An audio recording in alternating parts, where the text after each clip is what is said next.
चीन की DeepSeek AI assistant की मकबूलियत में इजाफा। दुनिया भर में टेक्नोलॉजी के शेयर्स ने मंगल के रोज़ कुछ इस्तेहकाम हासिल किया, लेकिन एक नई कम लागत चीनी मसनूई ज़हानत एआई मॉडल के सामने आने से पैदा होने वाली गैर यकीनी सूरत हाल की वजह से अब भी दबाव का शिकार है। चिप बनाने वाली कंपनी एनवीडिया, जो हालिया बरसों में एआई की तरक्की की अलामत समझी जाती थी, के शेयर्स पीर को 17% गिर गए, जिससे कंपनी की मार्केट वैल्यू में $593 अरब की कमी हुई, जो किसी भी कंपनी के लिए एक दिन में होने वाला सबसे बड़ा नुकसान है।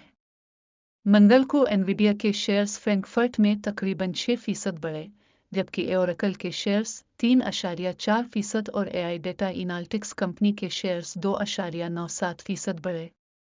ये सब चीन की एक स्टार्टअप डीपसीक की जानिब से पिछले हफ्ते एक मुफ्त एआई असिस्टेंट लॉन्च करने के बाद हुआ, जो कंपनी के मुताबिक कम डेटा इस्तेमाल करते हुए मौजूदा खदमात के मुकाबले में बहुत कम लागत पर काम करता है। दुनिया भर में इस लॉन्च ने तवज्जो हासिल की, हालांकि शकूक और शुबहात भी मौजूद हैं कि सीईओ सैम अल्टमैन ने इसे एक मुतासिर कुन मॉडल करार दिया। सैम अल्टमैन ने कहा, हम यकीनी तौर पर इससे बेहतर मॉडल्स पेश करेंगे और नए मुकाबले का होना यकीनी तौर पर खुश आइंद है। डीपसीक के लॉन्च और बढ़ती हुई मकबूलियत ने दुनिया भर में टेक्नोलॉजी के शेयर्स में ज़बरदस्त फ़रोख्त की लहर पैदा की, जिसके असरात टोक्यो से एम्स्टर्डम और सिलिकॉन वैली तक महसूस किए गए। पीर को अमरीकी कंपनी ब्रॉडकॉम के शेयर्स 17.4% गिर गए, जबकि की मुआविन कंपनी माइक्रोसॉफ्ट के शेयर्स में 2.1% और गूगल की मालिक कंपनी अल्फ़ाबेट के शेयर्स में 4.2% कमी आई। सरमायाकारों के खदशात।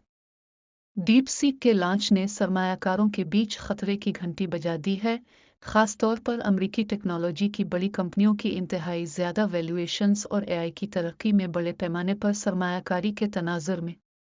माहिरीन का कहना है कि बहुत सी टेक कंपनियों के लिए ज़्यादा वैल्यूएशंस के साथ कोई गलती की गुंजाइश नहीं बचती। मज़ीद बरा हांगजो की इस स्टार्टअप के बारे में कम मालूमात दस्तयाब हैं, लेकिन कंपनी के डीपसीक V3 मॉडल ने हैरत अंगेज तौर पर कम लागत में बेहतर नताइज पेश किए हैं, जिससे दुनिया भर में सरमायाकारों की तवज्जो हासिल हुई है।